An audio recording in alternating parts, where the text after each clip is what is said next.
Let me start.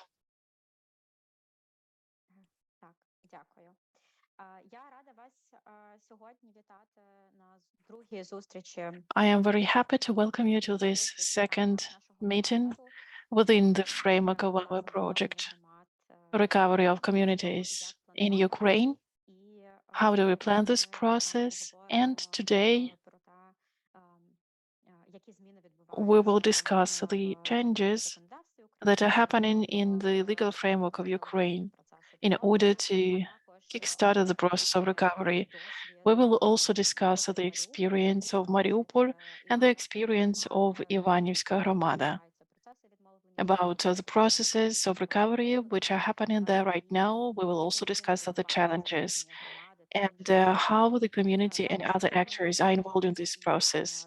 Today, we will also discuss the experience of the Balkan countries together with Harris, our colleague Harris, and we will try to understand how we can use the experience of other countries to start the recovery of our communities. Thank you so much for joining us today. Thank you for your time and for your interest in this topic. Our event is happening in cooperation with ULEAD with Europe within a larger project, which will be related to the processes of involving the communities to recovery in Ukraine. Before I give it over to Ivan Varboitsky, director of Cedos, I would like us to meet our participants. That is why I would like to ask you to write in the chat a little bit about you, your name, the institution or hromada that you represent, and in such a way you can exchange your contacts to get to know each other better so we can see who's here with us today. If you need interpretation, you can use it. We are working with simultaneous interpretation today. You can see the globe sign below on your screen. Please select Ukrainian or English language. Hello, my name is Maria, and I'm moderating this event. And if you need a translation, you need to go on the bottom that looks like Earth, and their interpretation. You can choose English, and so you will have the translation from Ukrainian to English. Отже, давайте починати. Я дуже вдячна вам, що ви почали знайомитися в чаті. Thank you so much. Thank you so much for introducing each other in the chat. And I give it over to Ivan Varboitsky, director of Cedos, so he can tell you in detail about this project, about our event, and about the further development of the project. Good afternoon, everyone. We are really grateful to you for being here, despite all the challenges with access to electricity or internet connection. This event will be recorded, so if you are not able to listen to it today, you will be able to take a look at the recording later.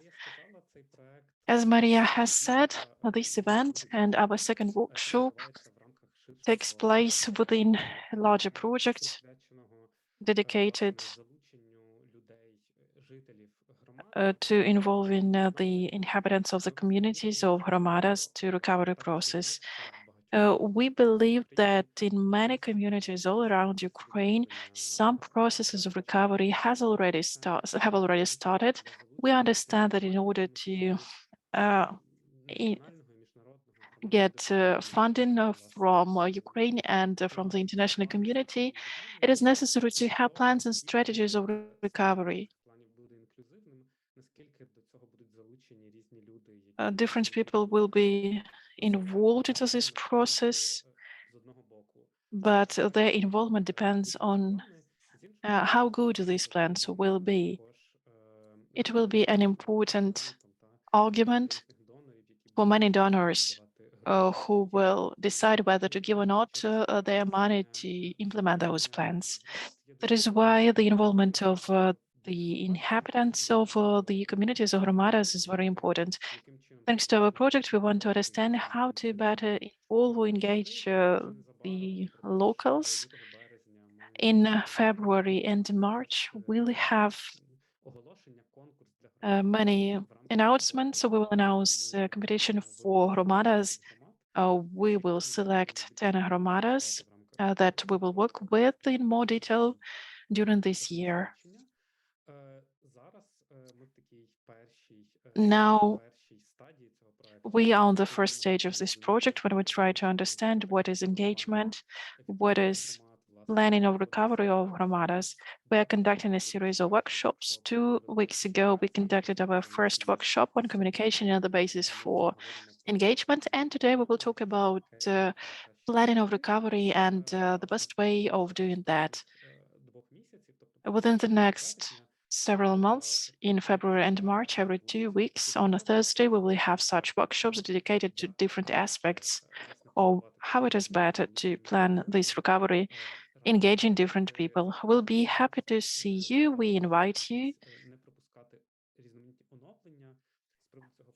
And please follow our news. Please follow our social media.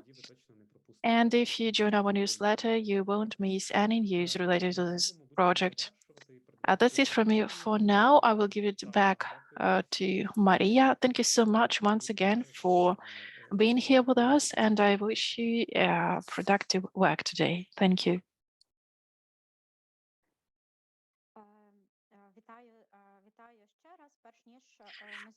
Before we start this workshop, I would like to say you more about the rules. We will have 4 speeches from our speakers. Each speech will last for 15 minutes. After each speech, you will have the opportunity to ask questions. Shall you have any questions during the presentation, please don't hesitate to write them in the chat so we can take them later. We will read them out, or we will ask you to ask them live. If you don't have the time to ask the questions, you can also write your question in the chat and mention the speaker that your question is to you, and we'll be able to answer them later. Okay, thank you so much.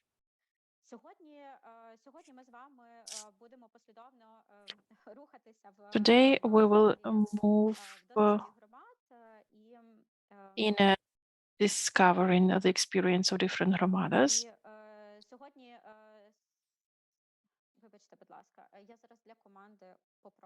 Just a second, I will ask my team to call Anna so I can understand whether she'll be able to join. It turns out that some of our speakers couldn't join us today. That is why we need to call them and ask whether they'll be able to come. So today with us, we have Hanna Bondar, MP of Ukraine, an architect.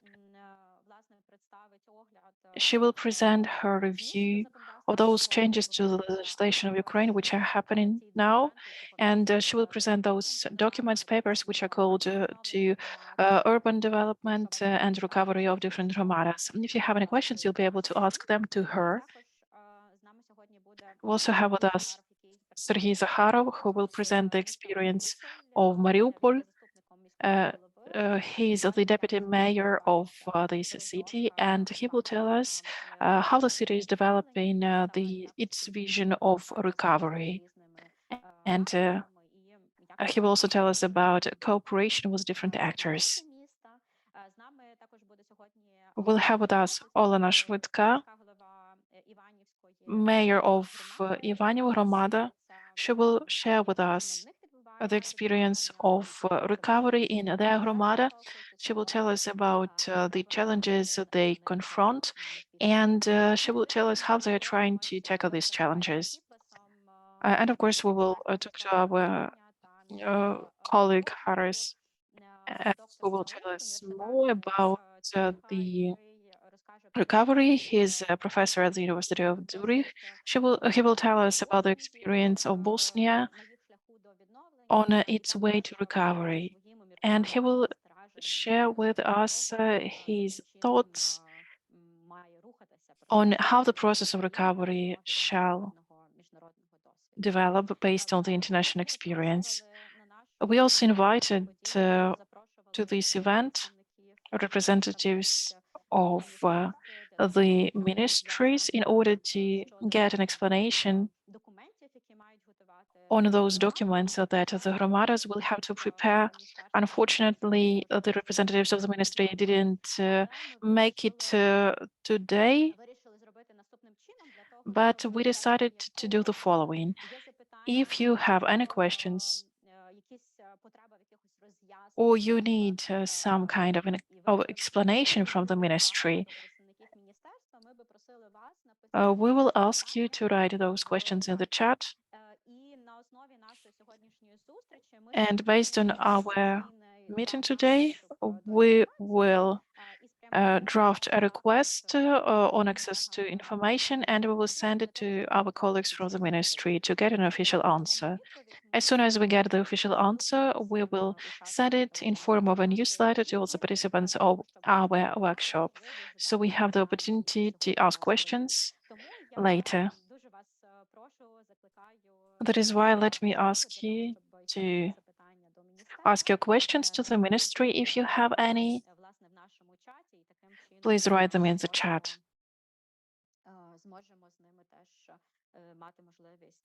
We'll have the opportunity to get in touch with the ministry later. Thank you so much for being with us. Thank you so much for introducing yourself in the chat. I see that there are a lot of representatives of different hromadas, and I am very happy. Okay, let us start. I would like to ask first the representative of Mariupol, Serhiy Zakharov. Serhiy, please present us the case of Mariupol. Please tell us more about how you built the vision of strategic recovery of Mariupol.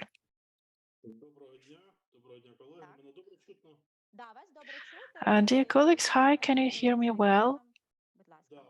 Thank you so much. I will share my screen in a moment.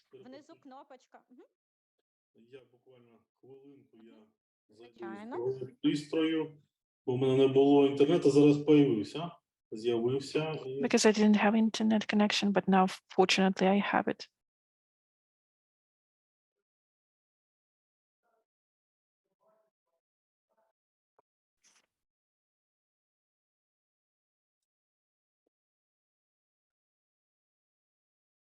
Recording in progress.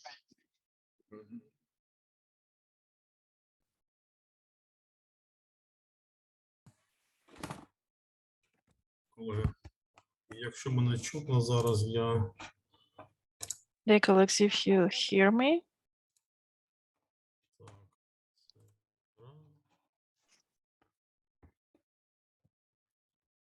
у нас є дуже гіркий опит знищення нашого рідного міста Маріуполь. I will tell you more about the reverse of our native city of Mariupol. I think all of you understand what has happened, what is happening right now.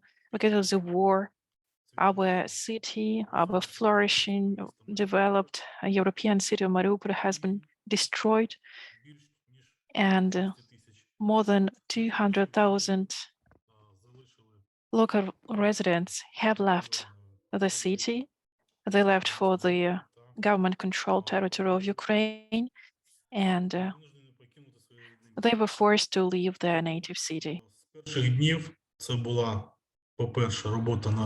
the very first day, we worked on the evacuation of civil population, and then the work on provision of the people who stayed in the city was all the necessary. And then we understood that we need to wait for our victory. It will happen, I'm sure. We understood that our native city that was destroyed, we will have to rebuild it. And because we have a lot of friends and partners, a lot of serious partners who supported us and who share our ideas, we started to develop the plan of Mariupol Reborn, third stage. Before we came up with this plan, we had opened 17 centers of I am Mariupol aid in big Ukrainian cities and big centers in all major Ukrainian cities. We have a center where legal, humanitarian, medical aid is being provided. And now even in the 4 centers, we provide services like dentist services, hairdresser services, and other kind of services for people from Mariupol. So each citizen of Mariupol can get help with humanitarian aid, with legal aid, and with financial aid, etc. Every citizen of Mariupol who is on the government-controlled area is the potential citizen of our city who we believe will come back to Mariupol. We make polls and questionnaires, and we try to improve the help to Mariupol citizens. I'm doing this long introduction to show you that we know where each citizen of Mariupol is, what are his or her conditions, and how their conditions, and how we can help them. Except for the financial and humanitarian aid, we also give in hope that we will all come back to Mariupol. We believe in it. We believe 100% that Mariupol will be a Ukrainian city. We're gonna win over this beast and we will come back to our home. That's why Mariupol Reborn program is about hope. The hope that we are giving to the people of Mariupol to come back home. And we're giving hope to Ukraine and to whole the world that we believe in the victory and we will work on the reborn of our city. Now I will tell you briefly about the plan of Mariupol recovery, and I'll be happy to answer your questions if you have any. So on the 24th of February, just before the military aggression, there were 540,000 citizens in Mariupol. The city was developing very well. It was the leader of Ukrainian and international ratings in terms of infrastructure, city infrastructure. It used to be an industrial city, gray city, but then during several years, it has become a green city, a very well-developed city, and people were speaking about it, not only in Ukraine, but even in the other countries like France, Poland, etc. We have a lot of fellow cities. We have a lot of friends.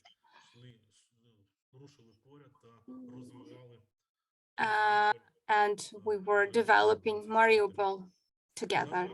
Unfortunately, the Russian aggression, war, this unproclaimed war, interrupted this development, and around 40,000 citizens died around 150,000 of citizens left stayed in Mariupol. 90% of the buildings are have some destructions. 50% of them are completely destroyed, and forced deportation is estimated at the level of 30 to 50,000 of citizens. The citizens who stayed in the city, they're exposed to propaganda and enormous pressure from the occupational authorities. We need hope. We need to think what we're gonna do after we come back to our city. From the first day, we come back to Ukrainian Mariupol and starting to restore the life in our city. That's why we did some calculations and we came up with logic of Mariupol Reborn. The first step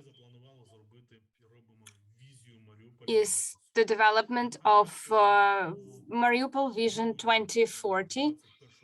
In December 2021, we adopted the development strategy 2030 for Mariupol, but unfortunately, we will not be able to implement it because our city is destroyed. So that's why the first step is the development of the vision for 2040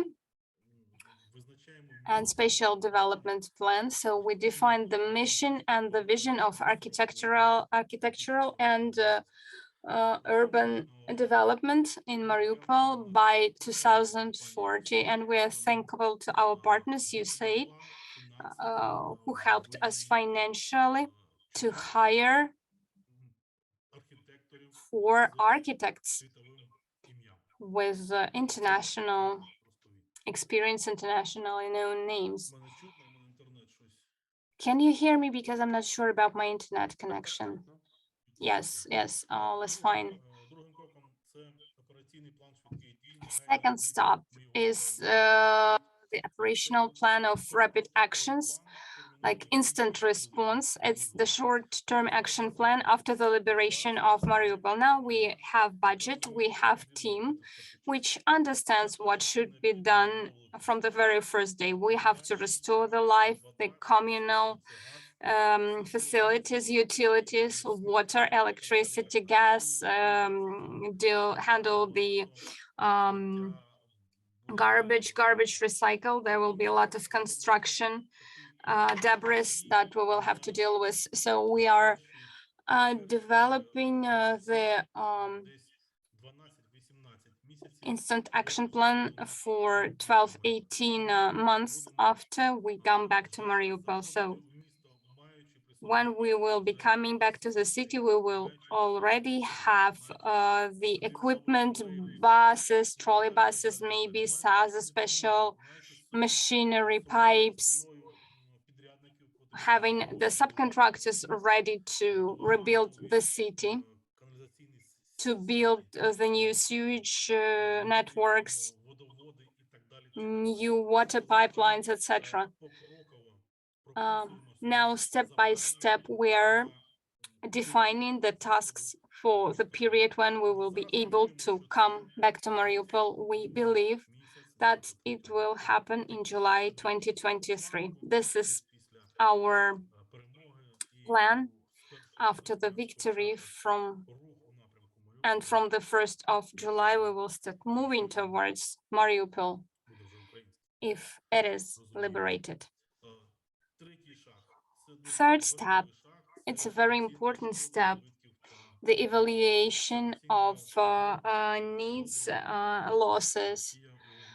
We need to evaluate everything that was destroyed by Russia in Mariupol. We have to evaluate the consequences of the war and the needs to restore the city.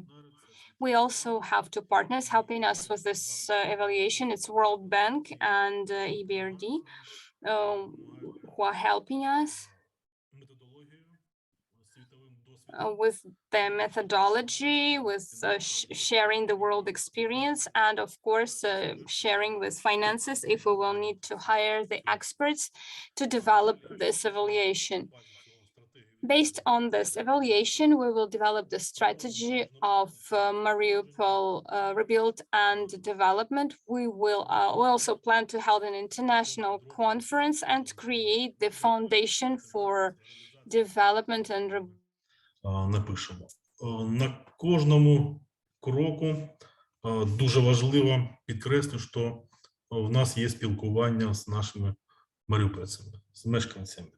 Ми проводимо воркшопи, проводимо опитування, проводимо спілкування та отримуємо зворотній зв'язок у наших 17 центрах. Тобто, We get feedback in our 17 centers. So step by step, first we see, we will discuss this vision. We will discuss it with our inhabitants. And we will also discuss it with other cities in different countries of the world. So these sister cities, they are already together with us. They are not only Ukrainian, but also international. We are really grateful to the city of Lviv.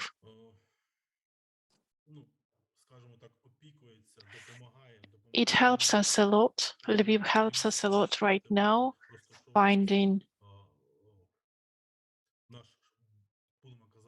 different ways to develop.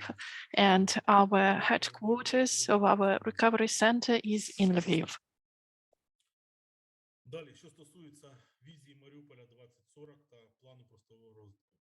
As for these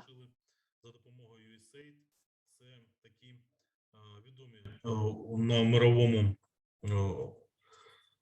рівні експерти, це, по-перше, архітектори, по-друге, це архітектори, які були неодноразово в місті Маріуполь, які розуміють, що таке місто Маріуполь, who understand what Mariupol is and who understand our city and its layout and the place of Mariupol, the importance of Mariupol for Ukraine. So Fulkot Treffers, the Netherlands, Victor Zotov from Ukraine, who communicates a lot with French experts. Fulkot Treffers as well consults with French experts to come up with his vision. Serhiy Rodionov was also the founder of the brand Mariupol in 2016. Victoria Titova, who represents Big City Lab from Baltics. And this company helped us to develop the layouts for parks and squares in Mariupol. And then those parks received some awards in many competitions.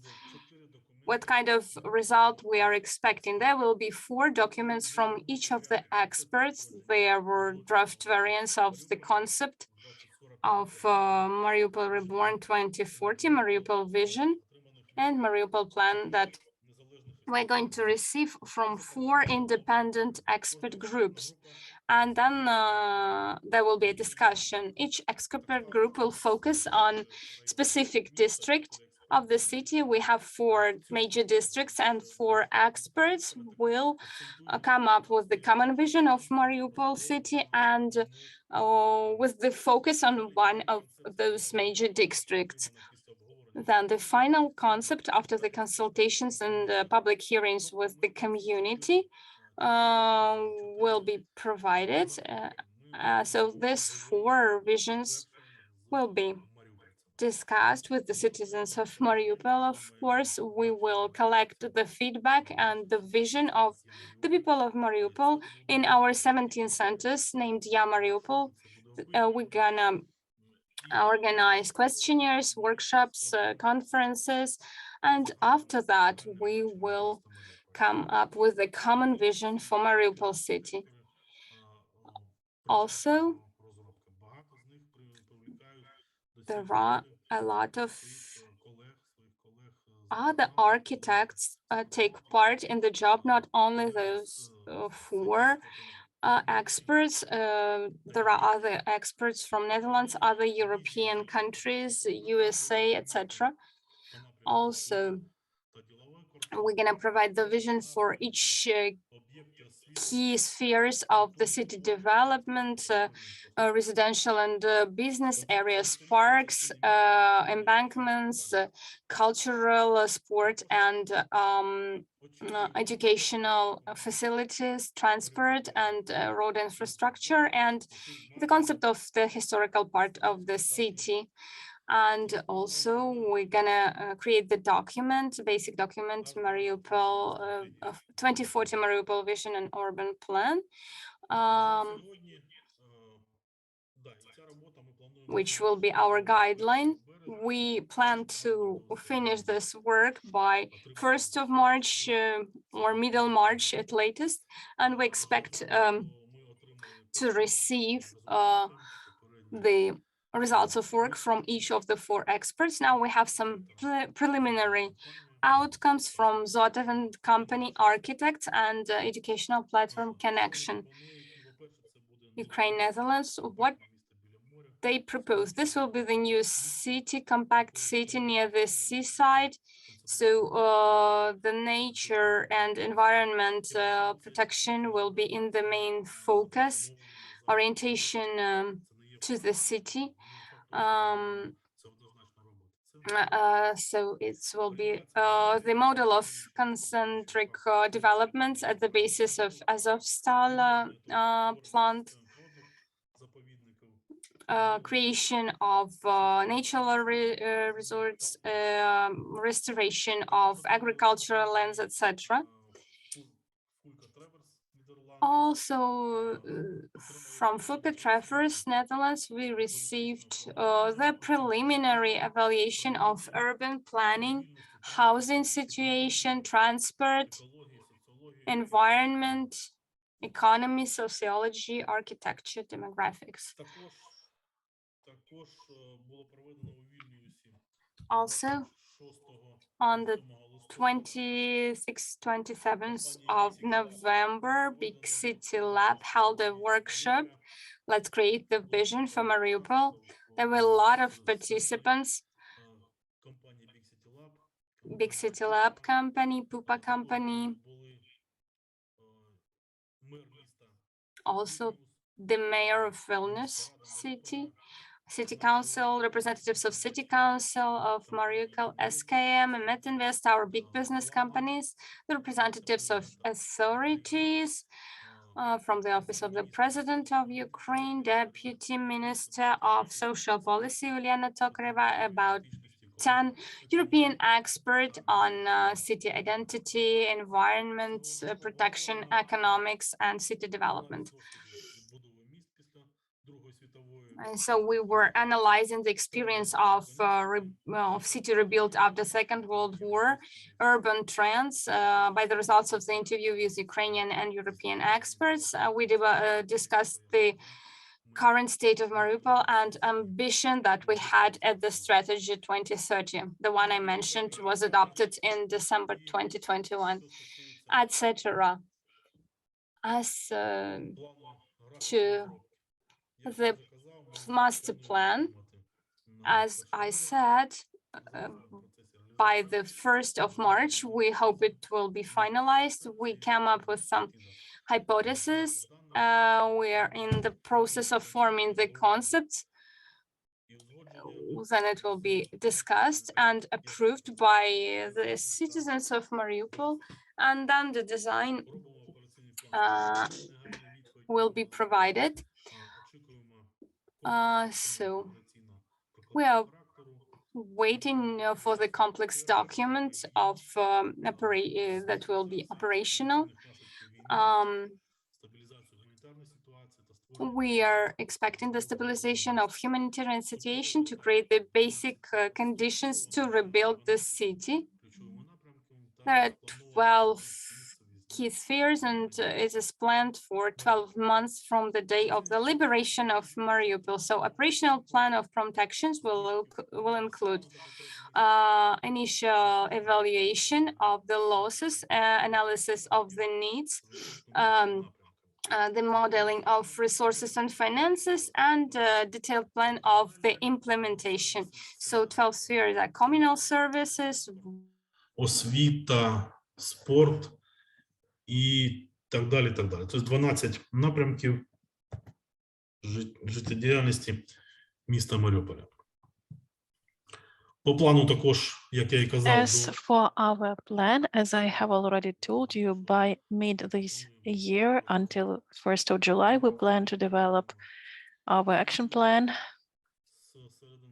And from mid-July, we plan to go back to return to our native city.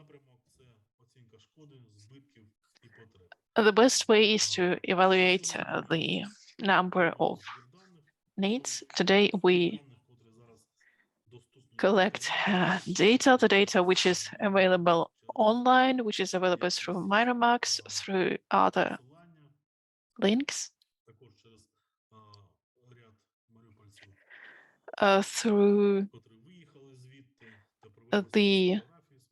photos of those inhabitants of Mariupol who are now relocated but displaced, but they have these photos of their houses and homes. Based on this, we will develop our needs, but on the third stage. Speaking of numbers, today, the preliminary numbers which are shown here, 12 billion. We have calculations for 14.5 billion. These are preliminary numbers based on the strategy of development of Mariupol until 2030. This evaluation was adopted 1 year before the war. We have identified the losses and we have calculated how much is needed to bring back our city to life. As of today, this number equals to $14.5 billion. So that's it from me for now. Thank you so much for sharing your experience.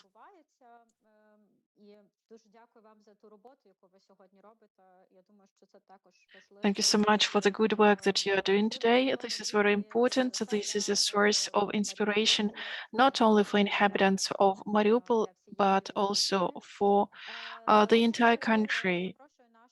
Let me invite our participants to ask the questions. Probably you would like to clarify something, or you have follow-up questions. You can write it in the chat or by raising your hand. Thank you so much.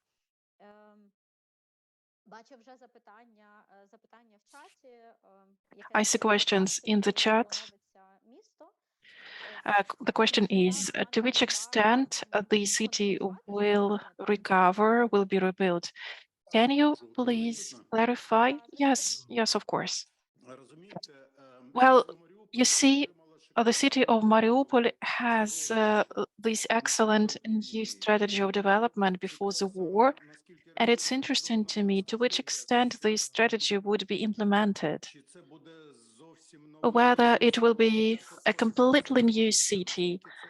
What about this transformation? Is it rebuilding what you had, or is it building a completely new city? Thank you so much. Serhiy, do you get the question? Yes, of course. On our first slide, I have shown that 90% of buildings in Mariupol were damaged, and many of them were completely destroyed. Out of 68 schools, only 2 schools haven't been damaged. That is why we really want to preserve the old Mariupol, but right now we can see that it will be a completely new city. We will preserve the historical significance. We will preserve its importance for Ukraine, the importance of our Mariupol to Ukraine, but of course it will be a new city. We also have a question about how you document the scale of damages, of destruction, how we can get to know about it more. Зараз не можу вам показати, ми її так назвали теплова карта. We called it a heat map.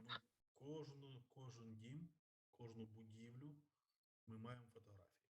We have a photo of each and every building.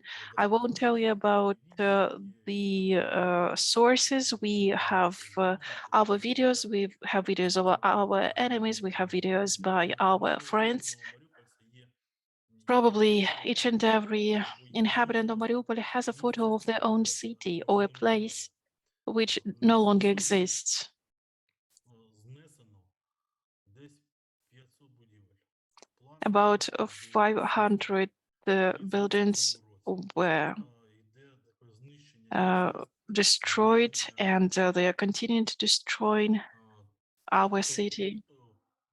Наслідків того злочину, котрий був зроблений, Because there are a lot of war crimes going on. That is why the city today вивозиться на смітник, перероблюється.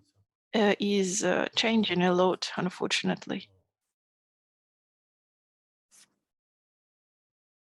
Дякую. По-перше, це свідчення маріупольців, по-друге, фотографії. So of course we have these testimonies of local inhabitants, and then photos and videos and mirror marks using which we can take a look at the city and to see to which extent a particular building was destroyed. That is why we have a lot of opportunities in terms of this. Thank you so much.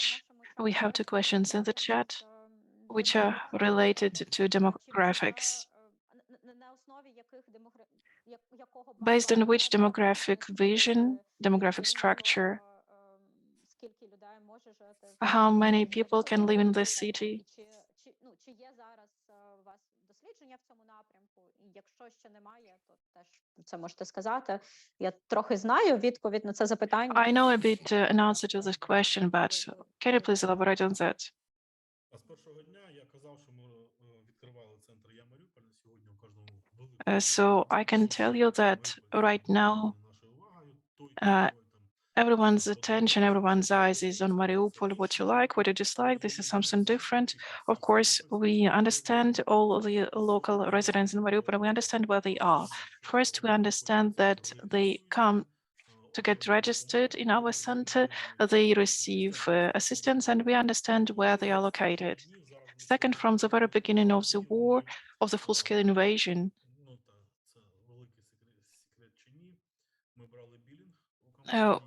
we took billing from the companies, and based on billing, we took a look where inhabitants of Mariupol are going to. We did it twice per month to understand where we shall open our centers.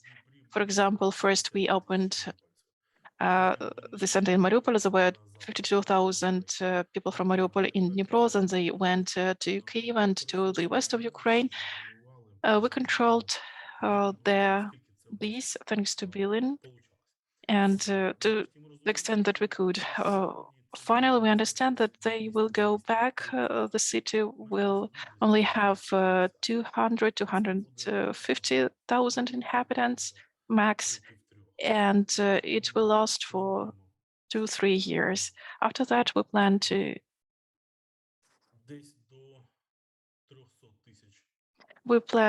that to have about 300,000 to 2030 and 450,000 inhabitants by 2050. That's what we plan. Дякую вам. Також я знаю, що зараз планується дослідження мотивації. As we know, you're now planning to ask about the motivation of residents of Mariupol to whether they are going to return through Ya Mariupol. It seems to me that it's also the opportunity to engage local residents, and it might be a powerful tool to get in touch with representatives of the community. I also see other questions, a question about protection of cultural heritage. Do you take it into account within your strategy, for example, in terms of rebuilding the drama theater? Are you discussing these issues with your experts? And in how do you implement these plans? All 4 experts tell the same. Historical heritage of the center of the city will have to be brought back to life. We cannot build a new Mariupol without the history that it had before. The center of the city, those Stalinist empire and this narrative, whether you like it or not, we plan to rebuild it. We plan also to rebuild it the following way. We want to bring back the Kazakh history of Mariupol, because there was a Cossack settlement there. We have this opportunity and we plan to do that. We plan to discuss it with people in Mariupol, and probably we can also move a little bit at the date of founding of the city. As for the drama theater, there are people who would like to fund recovery of these. So these are Italians, so they want to fund it.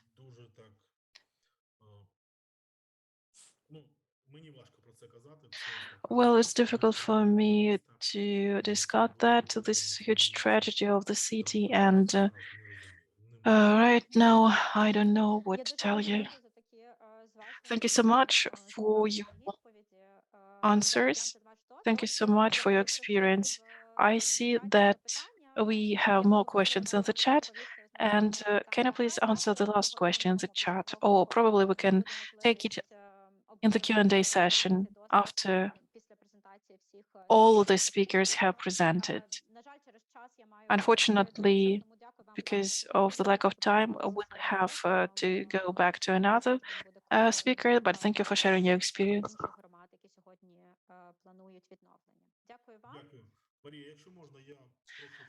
Maria, I'm sorry, I will have to leave because I have another meeting soon.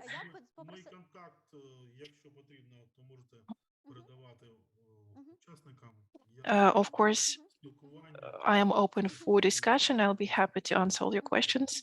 So please send these questions to me. Thank you so much. Please answer this last question in the chat if you don't mind, and then I will give your contact to this person. Thank you so much. I would like to say sorry for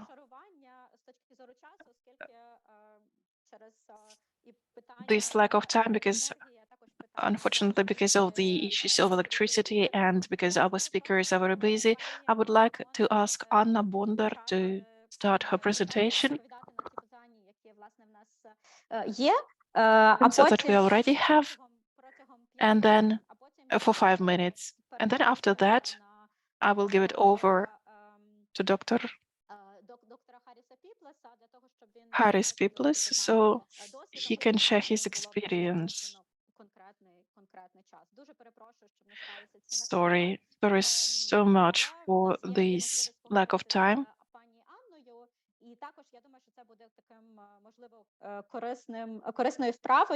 We have the opportunity to talk to Anna, and then I will ask you to write your questions in the chat, and we'll continue with Anna after Harris. He will answer our questions later. Anna, hi, good afternoon. Добре, що ми спілкуємося після представлення такого стратегічного бачення комплексного процесу відновлення. So we're now discussing this comprehensive approach to recovery of Mariupol.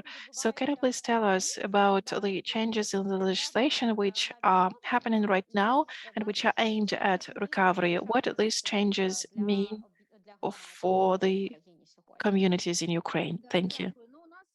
Thank you so much. In 2022, we adopted 2 laws, 7282. This is the first one. It came into full force, was signed by the president. It is dedicated to a new type of documentation in the legislation. It is called Comprehensive Plans of Recovery of the Territories and Territorial Communities and Territories of Oblast in Ukraine. Second draft law, which was adopted by the Verkhovna Rada, but hasn't been signed by the president yet, which is related to city development and recovery of different cities, 56, 55. But today I would like to tell you about the comprehensive recovery plans. The state right now gives the opportunity for territorial communities and oblasts to develop their own documentation. It is not an urban planning documentation. It collects analytical data about the damages, losses due to the war, demographic situation, and so on and so forth. So here I would like to say that from the experience, I would like to say that despite the fact that this law doesn't require from the local government to create working groups or to request this documentation, but I would like to ask all representatives of the local government to take part in this process, to discuss the talking points and to make well-made long-term decisions. Because right now, what I see, what is happening right now, is that very often we lack contacts, we lack understanding on what is needed. Experts work separately from decision makers. Right now, we have several very good architectural platforms, Roskvit, Reset, Initiative, Connections. There are several very active initiatives of the Union of Architects. They work well. They talk to international experts and organizations that might help bring the best European practices into our hromadas. But they are not part of the recovery work. This is a huge gap in communication. That is why I would like to ask you to find specialists to work with them, and your recovery solutions will be more sustainable. When this law was in the reading, we saw that we wanted to adopt it as soon as possible, and we hope that the programs will be developed by autumn. But we see that it's already January, the war goes on and on. This data changes all the time, and there are no programs adopted yet.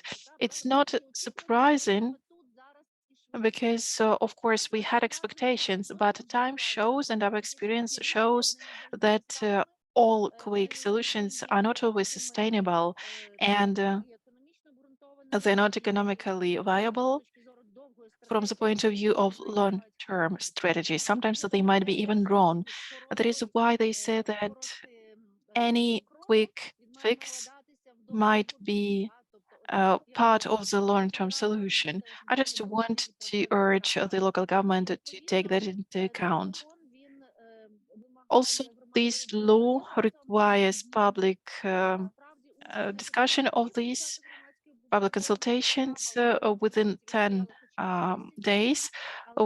We suggest that they discuss it at least for 10 days. I urge everyone to engage citizens at the stage of tasking. Then your program will be much more sustainable, much better. So that's it from me for now. Thank you. Так, дякую вам, Анно. Я би Much, Anna. теж I would хотіла also додати, like to що briefly ask you, звісно, є різні документи, є there are different documents. There is this program, there is the recovery plan, there are also other papers. What is the difference between all these documents?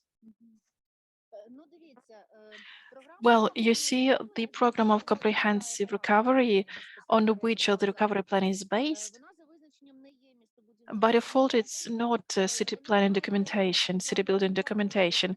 It must analyze the scope of destruction and to plan actions which are related to destruction.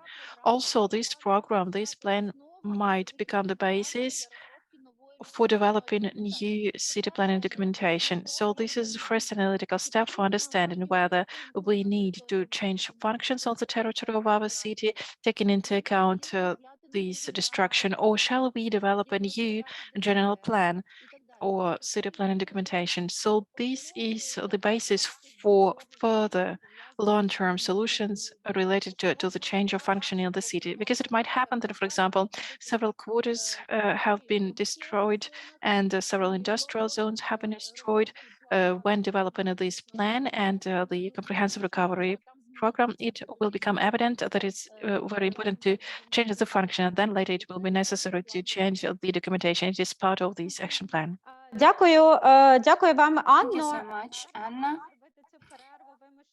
Now we Mr. Harris Piplas join us and share the international experience, but everyone, all the participants of our meeting are welcome to write their questions to Ms. Anna as architect and city development specialist and member of parliament. Thank you very much, Anna.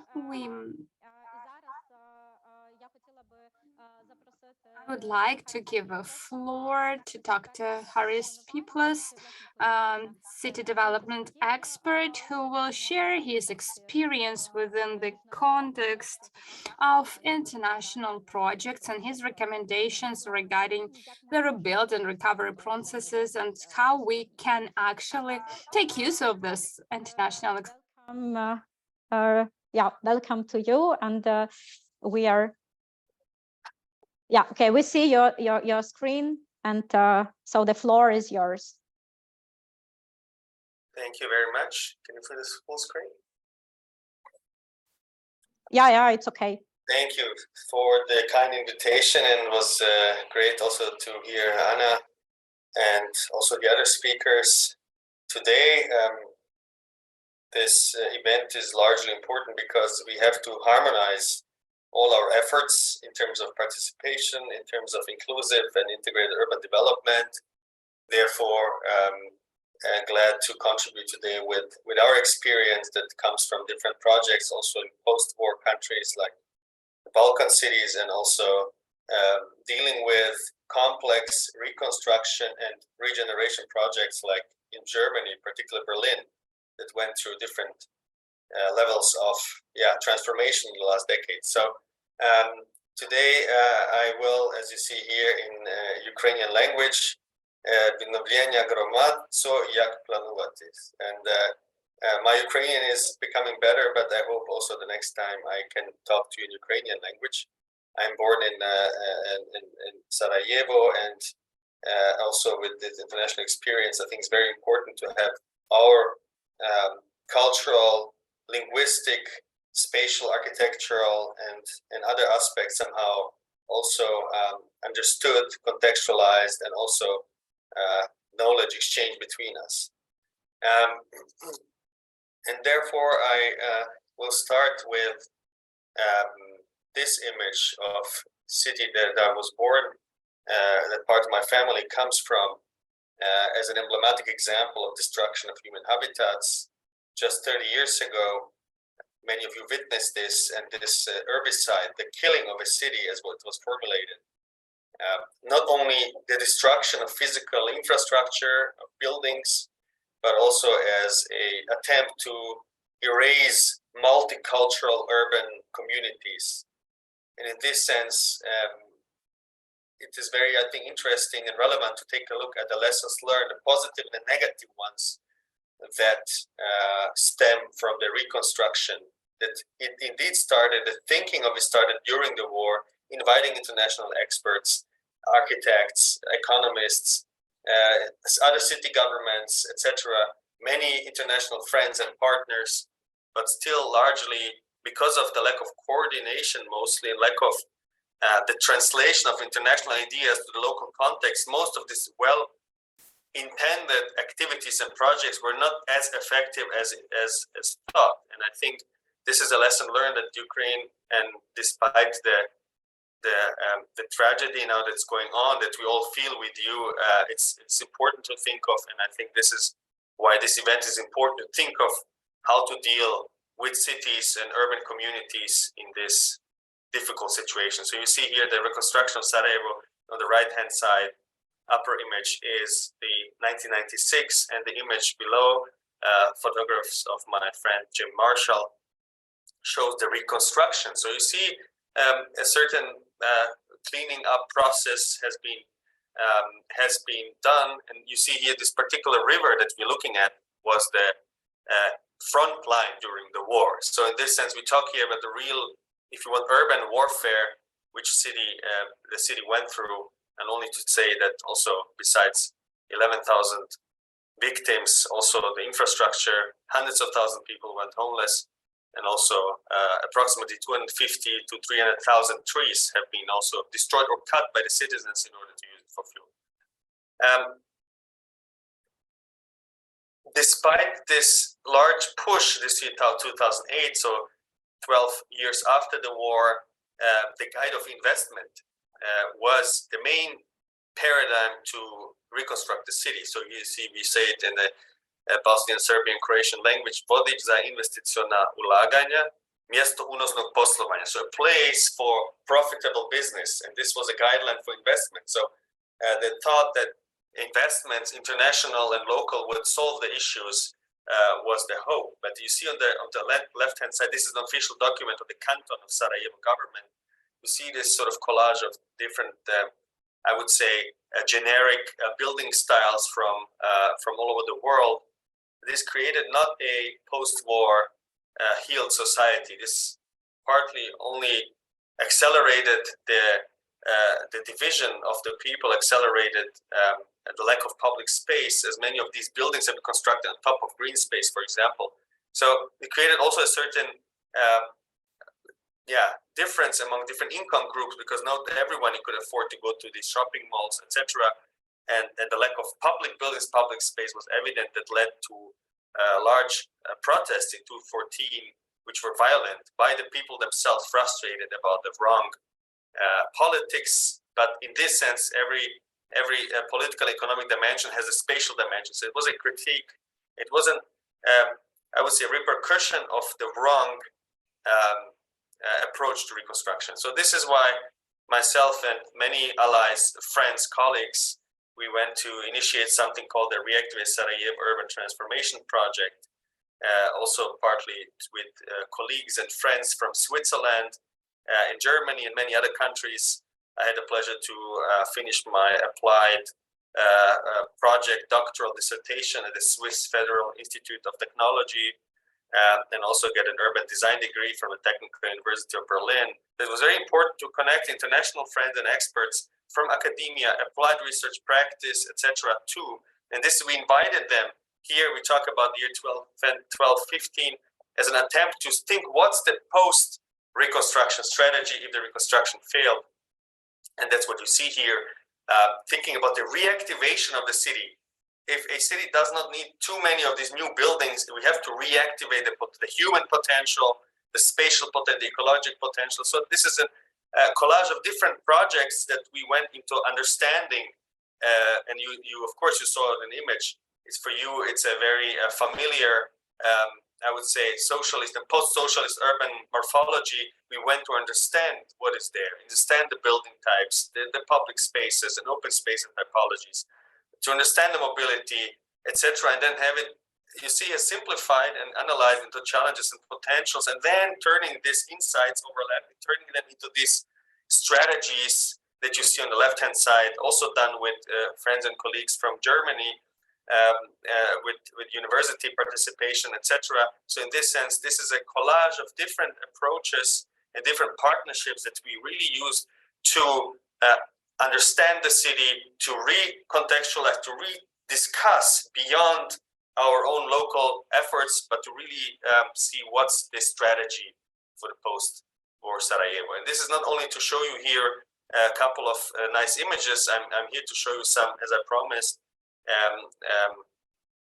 the difficult process of activating the communities, to activating the media, to activating the formal and informal partnerships with city-to-city collaboration that we established between Zürich in Switzerland and Sarajevo, between different, as you see here, also catalyzation platforms like the Venice Biennale of Architecture, where we exhibited this ongoing work. You see here a couple of architectural visions for preserving, you see on the left-hand side, for preserving particular buildings like the Museum of Revolution, that was built in 1965. So in this sense, we realize we need an ecosystem of partnerships that, and this is something that also follows my work now as being responsible for the development of the Integrated Urban Solutions Department of Trace and Sommer, which is the one of the European leading consultancy and planning offices. And here you see our startup hub in Berlin, where we involve startups, young creatives, and have this sort of bridge to academia and bridge to young entrepreneurs and involve them into our projects while developing digital tools for participation, etc., etc. On this right-hand side, you see the analog version of participation as we understand it, not to design something and then reveal it, but have a co-creation process. This is a project in Athens, so-called city action labs, where administration, industry, civil society, etc. Come together, and in this sense also create a basis for, if you want, for trust again, inclusivity, and as superficial it sounds, this is the basis to think of the future city, to co-create, to understand the fears, to understand the conflicts, because yes, there is different understanding of an investor, design architect, and the local activist, how the city should look like, but you should not in Ukraine, and this is my appeal to you, find differences, but also find commonalities, because that's, in the end of the day, also the same situation in Berlin, where we have different interests, or in Athens or in Sarajevo, you have to bring them together. And I think this is why your project is very important. And you can use digital tools. Yes, we developed a few of them that help us to not to replace the co-creation, the city labs, but understand the evidence behind. If we do something in the city, what does it do to building efficiency? What does it have to do with public services, etc., etc.? So just to have not intuition, but some sort of evidence, not what it is, but what it does. So what's the effect of a certain transformation of the city? So this is why these tools are important. And that's a graphic of David Sim, as many of you know. And that's something we also now use as an inspiration at Trace and Sommer, having this understanding of the city as a hardware, software, and a soulware, right? So this is exactly the missing part. Sometimes we think of the building, the envelopes, etc., the programs, but sometimes we forget the human being. And I think, and now I'm coming to the second and last part of my presentation, I will try to keep the time, is to see here about Berlin, right? So here you see, it's not only the war destruction, but it's also the division of the city. It's also the different, I would say, influences in West Berlin. So more or less half of this map you see is West Berlin, and half of it on the right is East Berlin. But you see, basically, since 1940 to more or less this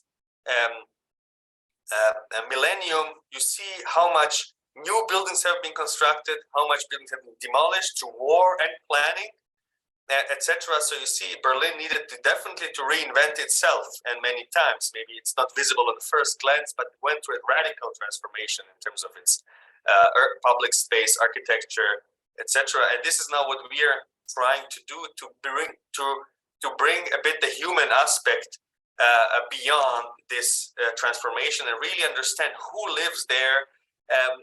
How do these people reflect their lifestyles in the neighborhood? The places and the neighborhoods are changing. There's gentrification. There's new global nomads moving to.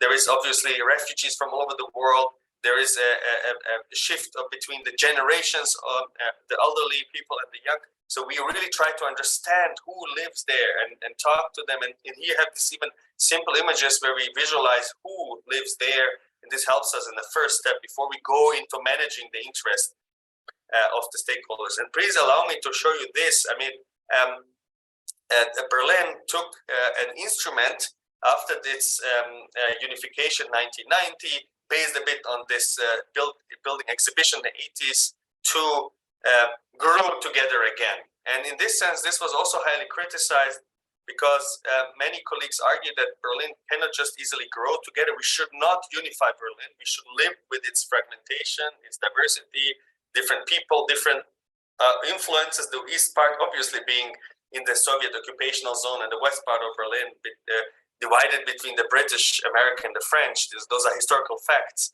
But to live with this complexity and not kidnap Berlin and put it into a historical layer on a historical period that is appealing. So not pretending that nothing happened in Berlin since the 1920s and we should bring back Berlin to what it was on its blooming years 100 years ago, but really work with the existing. And that's something that it was a difficult process where this planning instrument called Planwerk Innenstadt was later contested by local activists, architects, designers to bring in more temporality, to bring in more diversity in terms of also temporary public space installations, to bring in more than just, I would say, traditional urban planning that should kind of make this city grow together. And this is what we also do. We try now after many years to analyze and see what is really exists in these neighborhoods. So this is one of the neighborhoods, 4 square kilometers in East Berlin, to really see on the close to what was former West Berlin, to understand again the layers, and then to really see what can we densify, because many of these socialist era neighborhoods, they're largely monofunctional. I mean, you know it very well, and largely decentralized, dispersed. So it needs this 15-minute neighborhood here to densify these neighborhoods. But it's not just, again, a planning doctrine, but it's really to look at a more of a polycentric and more of a, I would say, human scale development rather than planning it again. And this is basically where I show a couple of images that it's not maybe this large scale planning, it's smaller public space projects that really improve the local life quality, raise also even the value of the place. There are so many of these fragmented gaps in Athens, in Berlin, in Sarajevo. And so that's something not to forget in this contest to plan. And finally, and this is just the principle behind, we really try to start early by understanding it. And to understanding a place, feasibility to the design and the operation. In our teams, we have different experts who are social designers, who are governance, who are project managers, experts, planners. So I think this is, you need a new approach to creating co-creating a city. So in this sense, I think that's something to relevant for you. And very to the end, I had the pleasure and the honor to be involved in different activities in Ukraine, like in Can Actions and a couple of juries, and the Kiev Investment Forum and smaller projects. And in this sense, I won't give you any recommendations what you should do, but also with a colleague of mine who is also a new lead expert, Lydia Czyżewska, and many other colleagues, we now try to contribute as much as we can to the current discourse in Ukraine, to really see are these the case steps that hromadas need to think about, from the preparation to implementation, monitoring. That's something I'm very happy to talk in another occasion, more details. Is it something, as you say, that can be complemented what you already have? So there is in public, in a way, decision that are being communicated, etc. So there are certain processes in Ukraine that we can still work with. And in this sense, I think that's the discussion. What of these existing policies of participation and stakeholder inclusion and co-creation of a city can be used as a basis to bring in, again, this task force thinking, stakeholder management. On the left, you see all the different stakeholders in Sarajevo that we brought together, local activists, academia, investors, businesses, international experts, to bring them together. And on the right-hand side, we did it in Germany. We bring them together and try to have a common picture. It's Mannheim on the very right image.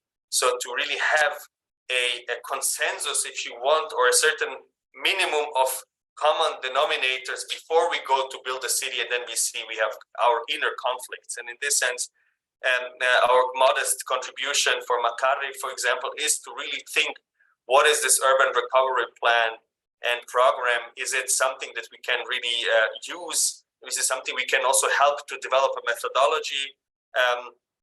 That's something to be discussed on different scales. Is it relevant for the regional and urban scale and neighborhood scale of the 15-minute city, and also small-scale interventions? So they're all just thoughts that we are really happy to also discuss in more detail, maybe on some other occasions.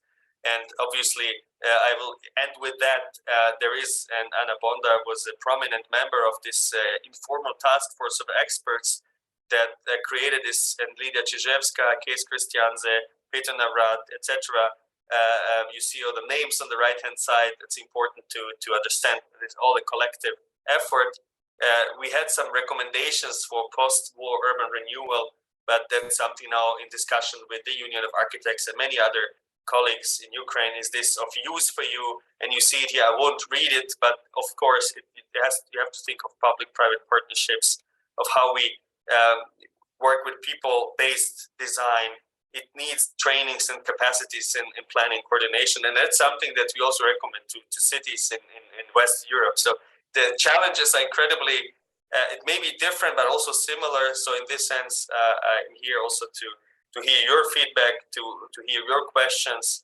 And that's, for now, I would like to thank you for your attention. And again, happy to enter dialogue with you and also maybe have a more deepened conversation in the future. So thank you again for the invitation and for the collaboration. Yeah, thank you very much for your input. And do we have time for questions? Sure, please, if there are thank you very much. Якщо у вас є запитання, ви можете написати в чаті або краще підняти руку. If you have any questions, please write them in the chat, or you can probably ask them while you are thinking. If we can share your presentation with our participants. Sure. I mean, we can share the most of the material that you saw. Some of it is still in work in progress, so that's something that we're happy to share in some later phases. But majority of what you saw, we're happy to share and to make of use for your future publications, and also to the hromadas and other colleagues in Ukraine. And again, if there is now not a lot of time, happy to feel free to reach out to us. There's our email address, or you can find me on social media like LinkedIn and Facebook. So feel free to reach out and to talk to us in some future steps if you see our input as relevant.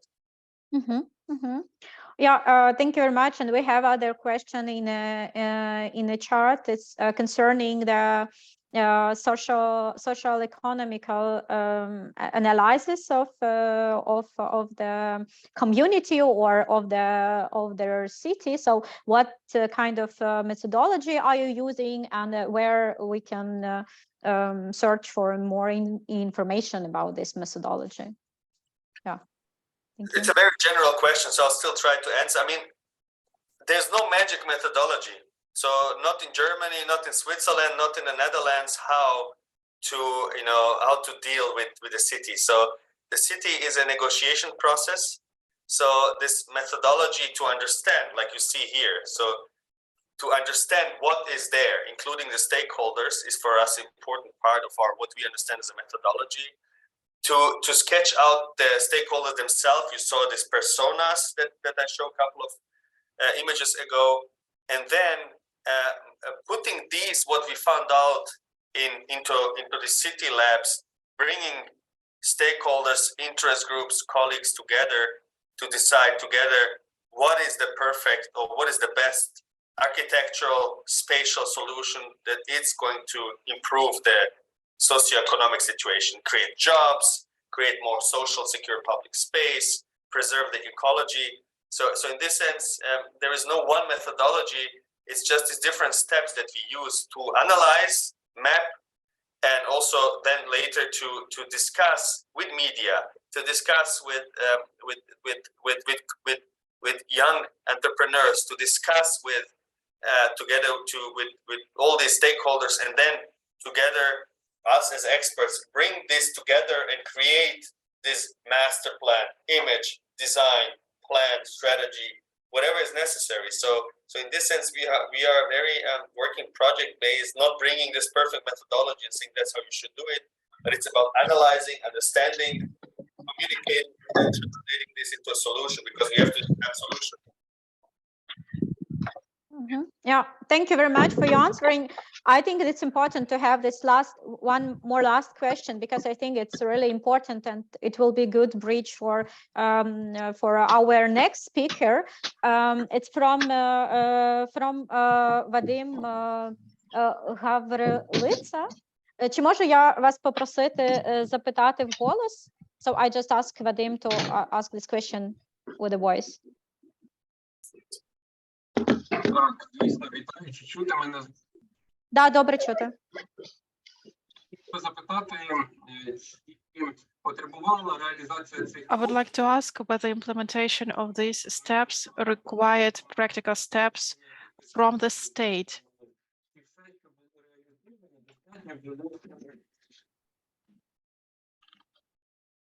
Okay, and the role of the state, right? This is what I understand. I mean, the state is. I'm sorry, Harry. So the sound was very, very bad. That is why I didn't get the second part of the question. Can I please ask the speaker to ask once again?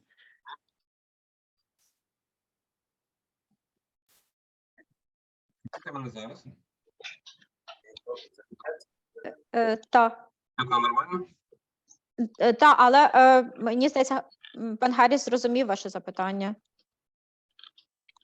Okay, Harris, if you got the question, you can answer. Thank you. Let's take it more general. So I heard the first part of the question. It was about the role of the state. Yeah, and on the local level, if it's possible to realize all these steps just on the local level without any permissions and legislation agreements from the governmental level. So this really how it's connected, the governmental level and local level on the decision making based on your plan. So you mean the governmental level? You mean like state level, right? Government. Okay. I mean, the cities and the neighborhoods are where the real change happens. I mean, of course, in every country there is a urban and spatial planning general legislation and the documentation that comes from the state level. Or in Switzerland, so we have here in Switzerland some referendum of decision of, for example, that we want to densify more in Switzerland, put more uses, programs, functions, people in the city, in the core urban agglomerations, and not disperse them because this is vulnerable to the nature, to the alpine nature of Switzerland, right? So in this sense, we have to concentrate. And in this sense, then every canton and every community need to concretize this in their own planning instruments. And I think this is where I think it's important to take this state level recommendations, and also even above the state level. So we have the SDGs, right, that now have the urbanistic dimension. So we have a United Nations global recommendations that now they've been going back to the continental scale. Now we have in Europe this new European Bauhaus initiated by the European Commission that's also proposing to have sustainable, aesthetically pleasing, etc. And then we have the state level that gives these recommendations, and then we have to move everything more concrete to the local level. So I think that the responsibility of the local level is very, very strong. So in this sense, they have to they cannot hide behind big words and big recommendations. They have to make it happen in a smaller scale. And in this, you saw my images. In every of these steps, the local government, community, city government is involved. So in this sense, these are basically the partners that you cannot work without. Otherwise, it's just some fictional project without not real legal connection to the space. But in this sense, I think it's important to have this kind of across the scale exchange. But again, the local government has a, if not the most important, one of the most important roles in this process, and that's something that they have to also use these maybe new tools that exist, analysis tools, participation, co-creation tools, labs, to fulfill their mission. And their mission is improvement of life quality for the citizen. This is their political agenda, and they have to implement it, and maybe these new tools can help them.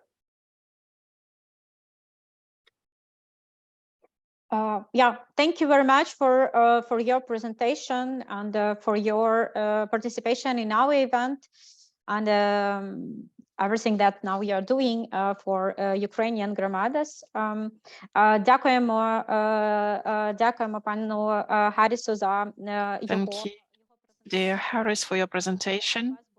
If you very much. you have any questions, additional questions, Harris has just told us that he'll be in touch and we will send the presentation to everyone. And hope for the further cooperation. Отже, будемо рухатися далі. Я повертаюся до Okay, пані so let's go back to Hanna Bondar to have the opportunity about transformation in the legislation that are now happening in Ukraine. Anna, can you hear us? Are you here? Супер. В нас вже є сформоване запитання. So, Hanna, we have a question. Пане Дмитра, чи можу я Дмитра попросити вголос задати, щоб я не зачитувала, якщо у вас є така можливість? So we have a question in the chat. Just a second. We'll take a look. Can you please ask your question? It is related to more systemic approach and combination of regional and local development. Так, пане Дмитро, напишіть, будь ласка, або скажіть, чи можете ви вголос задати. Dmitro, please tell us if you can ask your question yourself.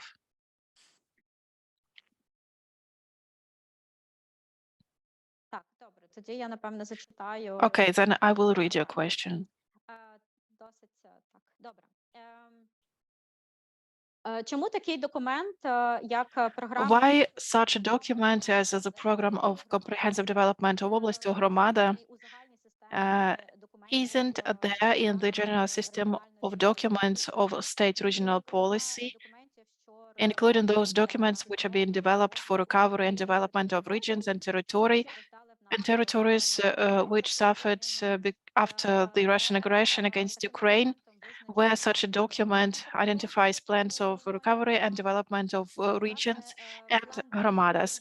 The action plan of the executive branch of power on recovery of the occupied territories and territorial communities, which has been adopted by an order of the Cabinet of Ministers of Ukraine, and provides for development and adoption of the plan of recovery and development of regions, territorial communities,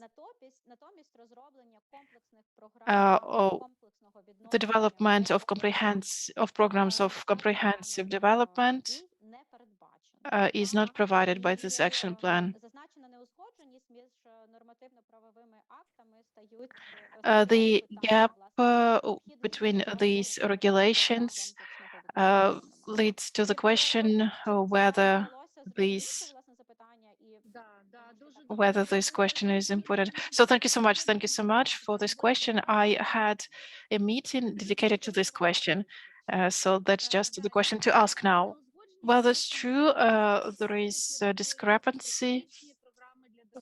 We discussed strategic programs for the regions, for territorial communities and everything. We have programs of comprehensive development that I have mentioned before. In the law on regulating of city building activities, they are aimed at territories and damages of immovable property, of real estate. There are also bylaws within the Ministry of Reintegration. Why it happened? It's difficult to say why. It seems to me that all these draft laws were prepared by the government, even if they were submitted by the MPs. It's necessary to understand that they are prepared by the government because they have their platforms of cooperation with other ministries at their point of view. These draft laws, they have a long way of development. They need to be submitted to the Cabinet of Ministers for 6 months and then go to the Parliament and parliamentary. They can go faster through this pipeline. We have the National Agency of Development of Recovery. There is a new director, and now they're trying to create this unified geoinformatical system. It will be something like a register of city planning, and they want to link the recovery process to territories. So the decisions on the priority of allocated money for programs is obvious for everyone. Right now, the team which creates the software tries to understand the programs and different laws. It seems to me that within the nearest future, this question will be raised at the Ministry of Recovery. This program of comprehensive development shall become part of the program of regional development or city development program. It seems to me, I hope that within the nearest future, all these discrepancies will be removed by introducing amendments into the relevant legislation. But we do see this problem. Thank you. Thank you, Anna. I also hope that all these discrepancies will be removed, because yesterday we also talked to the team. There are a lot of developed proposals, but there is no understanding how to develop them. You have questions in the chat. The strategies are not already not needed for the communities, right? I would also like to ask you, dear participants, do you have any questions to Anna? You can ask them or you can write them in the chat. If you want to ask a question, please raise your hand. Or write in the chat, please.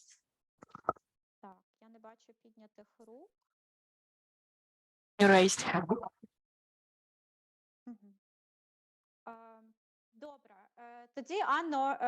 Okay, then Hanna, we can let you go for now. If there are any new questions, we'll get back to you. Thank you. Thank you so much.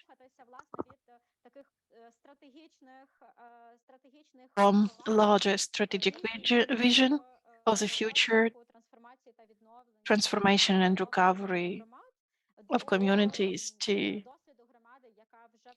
the experience of the community, which has started to move on the way to development, to recovery, that has already started facing the challenges. Olena Shvydka, please share your experience of Ivanovo hromada, which is located in the Chernihiv Oblast. This is a village community, a village hromada. But it seems to me that this is an important experience which can be useful to other hromadas. Thank you so much. Olena, over to you. Good afternoon, everyone.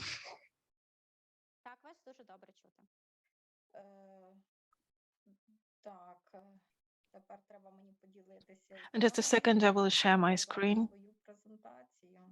Так, ви можете клікнути поділитися екраном, така зелена стрілочка. Так, ми бачимо. Так. Єдине, поставте демонстрацію. But please share your screen so we can see your presentation full screen. Показ слайдів. Зараз. Так. Є. Я розкажу про свою громаду. I will tell you about my hromada. Comparing our town with the first speaker's city, Mariupol. Mariupol is a huge city, and our hromada is very small. It is located in the northern part of Ukraine. It borders with Chernihiv. It is located on the roadway to Kyiv, the capital of Ukraine. And we are closer to the capital. I mean, closer than Chernihiv. As for my community, it comprises 17 settlements. Our hromada is small. Until 24th of February, it had 1.5 thousand inhabitants. Unfortunately, the full-scale invasion happened on the 24th of February, and our community, our hromada, we first saw the enemy on the 3rd of March. On the 3rd of March, the enemy troops have built a pontoon bridge through across the Desna River, and they entered our hromada. Taking a look at all the events that have been happening in our oblast, then you can see when the enemy of the aggressor entered other hromadas, there was no resistance, and they just ended as paraded through the streets. Громада, яка чинила опір, And і більше more понтонних than 3 bridges built by the enemies were destroyed. And on the 3rd of March, because there were resistance in the community before us. So when they came to our community, they were already very aggressive. They were Burats and Tuvins, and from the 3 to 9 March, they occupied 10 settlements in our hromadas. The center of Hromada was also under occupation. I stayed there with my family. Що це було життя в окупації, я не можу такого сказати. Це я зараз називаю To say that it was a life in the occupation is to say nothing. It was just existence. There were cases of torture, murders at the territory of our Hromada. And maybe some of you heard about Yagidne village, where all the village was forced to go to the basement of the local school, and 360 citizens were hostages of Russian troops. They didn't let people go out from this basement. The youngest citizen was 1 month, the oldest was 93 years old. People didn't have food and even water. I think the people who survived occupation understand what it is.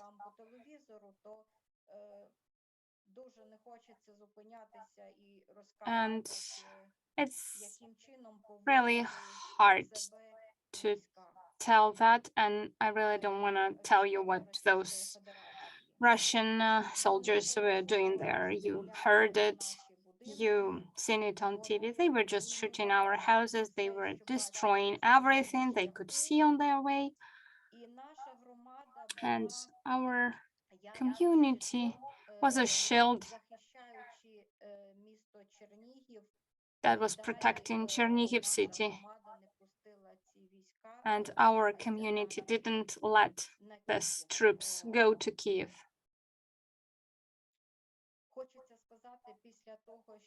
After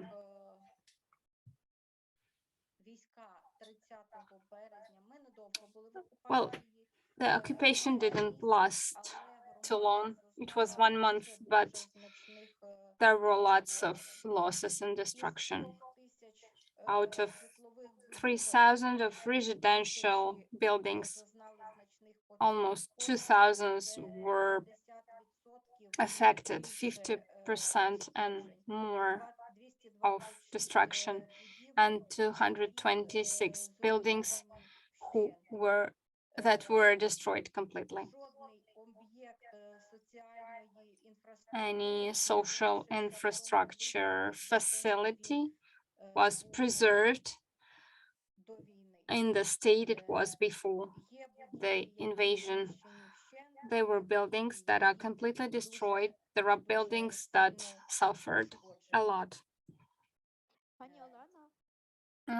Miss Olena, thank you very much for sharing this experience. I would like to say that if you're changing the slides, we don't see it. So if there is a problem with the slide, could you relaunch the presentation if you change the slide? Sorry for interrupting you. А я зрозумію, так, а як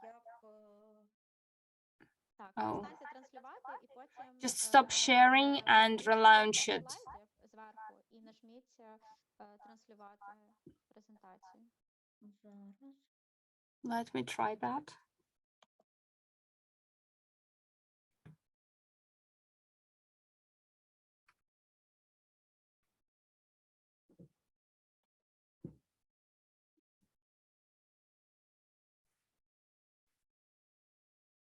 Чи виходить?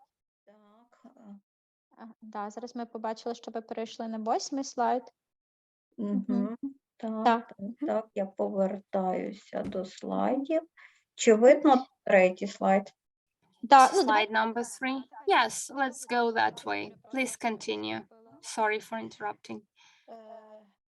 Більше хочеться розказати I want to tell you more about the rebuild of the community. When on the 30th of March, the Russian troops left, we could see our neighbors, we could go out, because before that we were not able to do that. We were all forced to stay in our basements, and we were sitting there all the time, and we lost the track of time. Sometimes we would even forget which day it is today. So on the 30th of March, they left. We didn't have mobile connection. We didn't have electricity, gas. The territory was contaminated with mines. There were no connection with us. It was a big problem.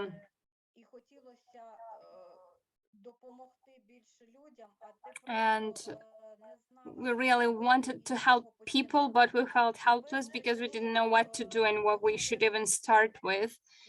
And on the 31st of March, in the gym of the local school, it's the building in the center of our community, it was affected. There were no windows, and the roof was also destroyed. I called people to come just to see who left in the village, who survived, and what we can do. So everybody came on the 31st of March, and we organized humanitarian headquarters. And a lot of citizens came to this meeting, and people know each other, and I knew a lot of their people, but when I was looking at their eyes, I felt like I don't know these people anymore. So we selected the head of humanitarian headquarters. It was a woman from Ivanivka, and I asked the help from people, and I asked, like, if you can help with something, please contact this woman. And this is how we divided our hromada into sectors, and there was a responsible person in each sector. We did a kind of demographic poll. The deminers came, and they started the clearance of the territory. Ukrainian armed forces came in the evening on March 31, and in such a way we were able to understand how many people we still have. And it turned out that before occupation, we had 7.5 thousand people, and after the occupation,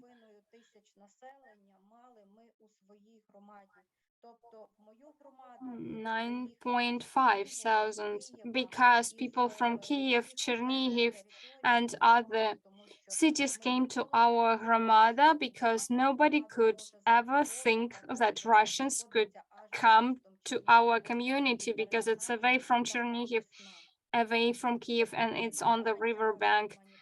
And this is how we created a humanitarian headquarters. Humanitarian aid started to come.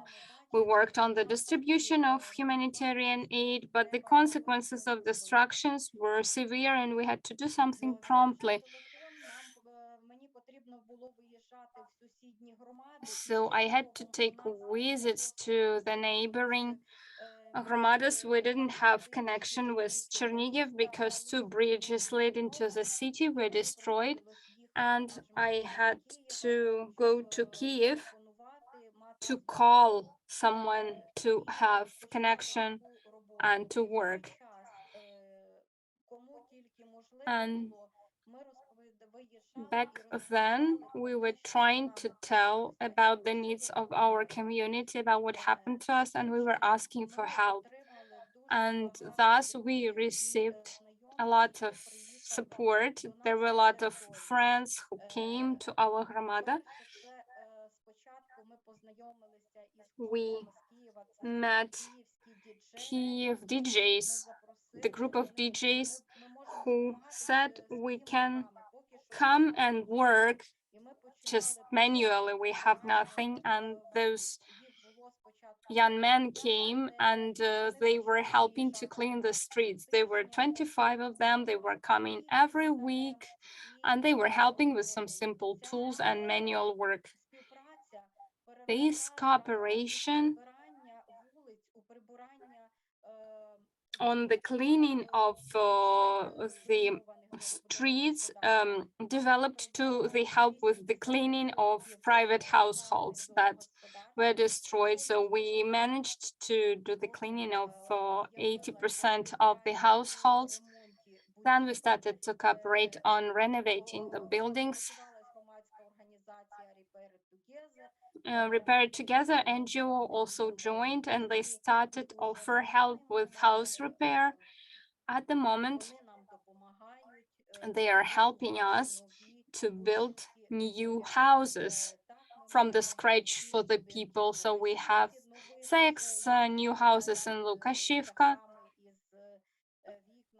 They already have roofs and windows and they are now installing heating there, and we plan 9 more buildings to be built this year in other villages of our hromada. We cooperate with the organization named BUR, Building Ukraine Together. Those are people who come and they help us to repair the communal facilities and they help to restore the private property of people.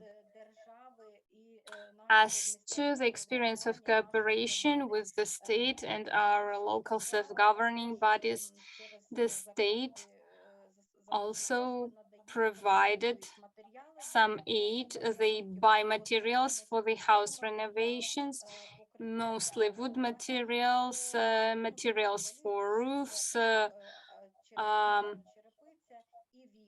and windows. It helped to improve the situation significantly. Out of almost 1,700 buildings that suffered some destruction, almost 500 houses are renovated, and people who left Hromada in the beginning of April because they just didn't have a place to live and they were living in other Ukrainian cities and abroad. Now, then in the end of May, beginning of June, they would start to come back when they saw that there is a possibility to repair their houses. And now people are coming back home. So this is one family from Ivanivka village. They received a module house on their land plot and they live in it right now.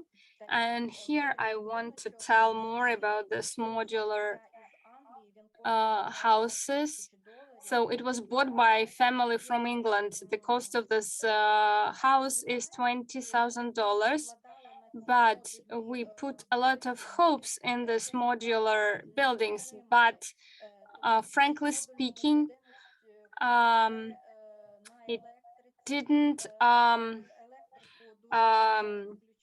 come up to our expectations, because this modular house is completely dependent on electricity, and you have to use generator. This house is very cold. It's not very efficient in terms of heating, so it's kind of negative experience in terms of exploitation within our context,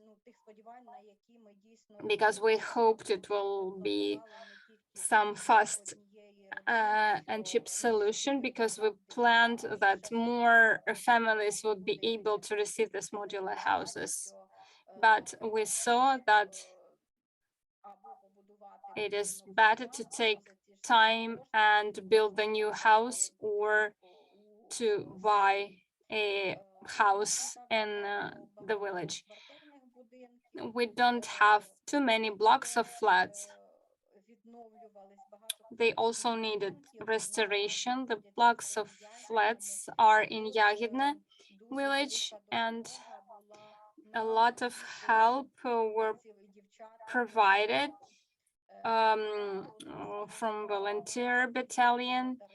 They were living in our the territory of our hromada for 6 months, and they did a lot of work on reparation. And as you can see, that some of the buildings were built from the scratch. 2 streets in Yagidne village were built completely by the means of this group. At the moment, we are cooperating with a lot of organizations that help people repair, Dobrobat, Bur, Red Cross, Mom, Newfay, People in Need, NRC, DRC, lots of organizations.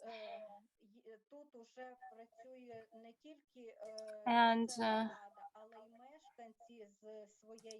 local citizens work actively, not only the local authorities, but citizens. They also engage friends and relatives from abroad and other NGOs who come and help us. At the moment, we are provided with humanitarian aid that covers the needs of our hromada. Here I mean food, some hygienic products, detergents, etc. We are mostly in need of construction materials right now. For such small villages as there are in our hromada, it is very important to give hope to people, to show them that they will have their houses repaired, and to prevent people from leaving hromada for abroad or other cities, because we really want to preserve our villages. We want to prevent people from leaving. We want to make all the conditions for people to stay at home. That's why we put all our efforts into the repair work. I also want to say about how people are united. There were priorities on to rebuild some communal facilities, because schools, hospitals, etc. were very affected, and we had to rebuild that. We did some questionnaire, and based on it, we would set up the priorities. So our priority number 1 was the rebuild of schools, to make it possible for our children to go to school in September. We didn't expect we're gonna have proper electricity or internet again, but due to the help of people, engagement of people from Hromadas, volunteers, all the friends, we managed to restore 3 hub schools in Hromadas, and all the children were able to attend schools in September offline. But so the teachers were administration of school or technical staff, they were all receiving salaries, they were all working, but they were not doing their regular duties, but they did a lot of other type of work. Будівельниками, волонтери нам надали Volunteers helped us so that they provided us with materials. We, as the village council, continued paying salaries, and they helped us do the renovations and repair the roofs so children can get back to school. That is why we do have this experience. First and foremost, these were schools, local medical departments, because this is what we need. Of course, we have a long way to go. We haven't rebuilt several medical centers and clubs, culture centers, but we have most of what is needed for normal life in order to continue life in the Hromada. As of now, for those inhabitants who don't have houses at all, some of them were welcomed by the relatives or neighbors, but we'll understand that situations are different and people might be even left in the street. That is why we cooperate with entrepreneurs. An entrepreneur from Sweden who bought this model town for 36 people. Right now, the works are nearing the end, 2 and 3 weeks, and we'll open this little town in one of the villages of our Armada, where people who do not have homes will be able to live until they receive their own house.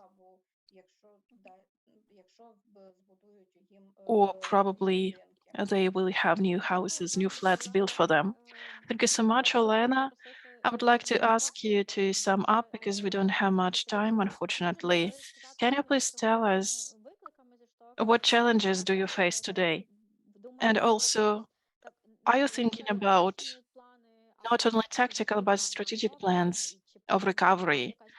Do you need any help with this? If you have already proceeded to this stage, thank you. So first, what we had, these were practical repair of the houses. We involved all the investors and people who wanted to take part in this. However, this year shows that our Hromada needs a strategy of development. We had a strategy of development, but the war, of course, has made our progress less relevant. We need to rewrite this strategy in a different way, and we need to have a plan of recovery of the Hromada. We have already created it. We have this plan because we need to continue living. I think that we'll continue doing this in the future. Of course, there are a lot of peculiarities in the legislation. For example, saying that our Hromada hasn't used the budget last year. We are an agricultural Hromada, and of course we couldn't use all the fields in our Hromada because they were mined, and of course we didn't earn enough money. That is why we won't be able to do something using our own budget, our own money, but probably will be Е, able to у нас tell you more about держава people. приймаються закони, Our нормативно-правові state акти, які adopts a lot of суперечать laws and один одному, regulations which sometimes contradict each насправді other or which overlap. дуже часто And very often it happens that по тих самих when актах обстеження, по тих the самих same актах обстеження, які acts of analysis ревізії та that постанови are new according to ми the пишемо, regulation we write, хочеться тут, мені більше I would like to хотілося say почути до профільних міністерств звернення, to reach out to the яким ministries. чином бути з цими актами What shall we do with these acts, for example, involving architects that we don't have? We don't have the money to engage those architects. Probably we shall ask for help or what we shall do. Дякую вам. Дякую за Thank you те, so що much. поділилися Thank you so своїм much for досвідом. sharing your І, experience. незважаючи на ті виклики, які у вас сьогодні є, і ті Despite all the challenges that you face, despite the huge amount of work that you do, thank you so much for sharing your experience and for being here with us. I would like to ask our audience whether you have any questions to Olena, but I would also like to ask you, probably you have an answer to the question asked by Olena. How do we coordinate our work with the team of architects if Hromada doesn't have funding for this, but they want to develop their vision of development of a community? Probably you can answer, you can offer your help, or probably give a piece of advice. Thank you. Who would like to comment on that? Who would like to ask a question? You can write in the chat or you can raise your hand. Thank you.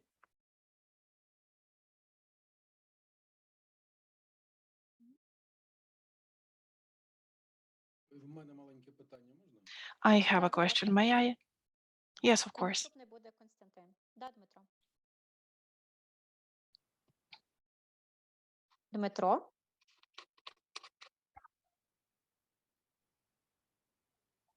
Ми вас не чуємо. Dmitro, we cannot hear you. Да, кажіть. I have the following question. Do you calculate expenses for recovery? Will you draft a document for compensation of these losses? Because I see that you use a lot of voluntary help. Have you calculated how much money will you need for recovery of these losses? Дякую вам за запитання. Пані Олено, чи можете?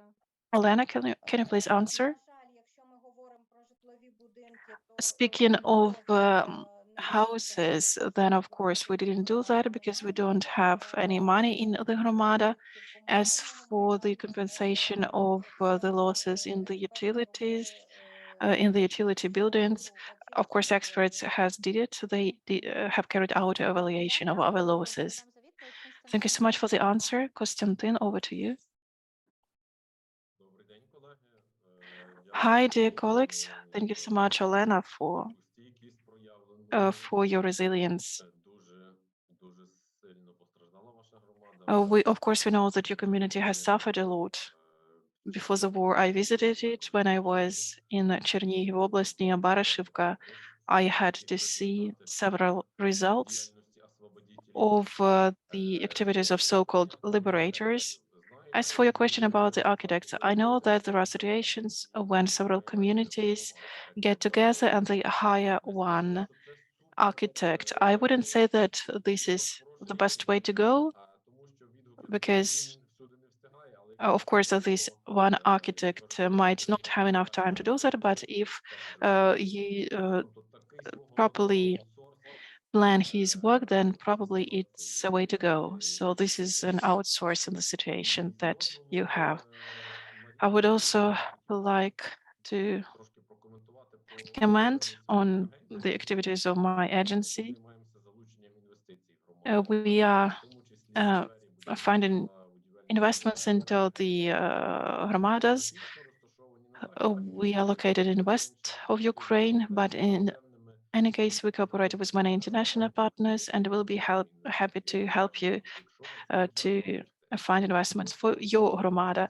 If you have any projects, please join our initiative. You can think about reviving the economy, because of course I understand that having a roof above your head is the most important thing, because people must stay there. At those future enterprises that you'll create, someone will have to work. But in any case, these processes must be parallel. We need to pay more attention to everything at once, including the development of economy. This is another front. Thank you so much. Thank you. Please join us, and we'll promote your hromada and help you create new jobs. Thank you so much, Konstantin. You already have contacts of Olena in the chat. Thank you so much for the commentary. I would also find initiatives that you'll be able to reach out to. And of course, I think that you'll be able to find partners.